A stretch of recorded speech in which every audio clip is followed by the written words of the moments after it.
Hey there, today we're going to look at how to make a Kanban board in Trello as a beginner. So let's get started. First, open your web browser and go to trello.com.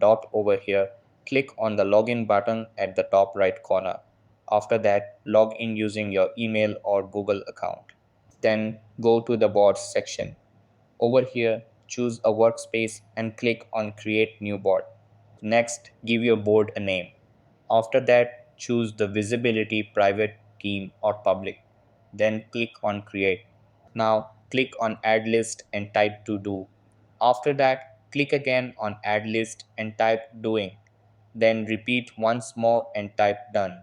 Over here, click Add a card under the to-do list. Type your task name and click on Add card.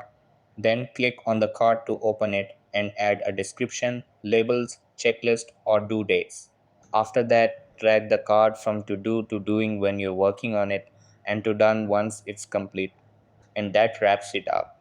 Appreciate you watching. See you in the next.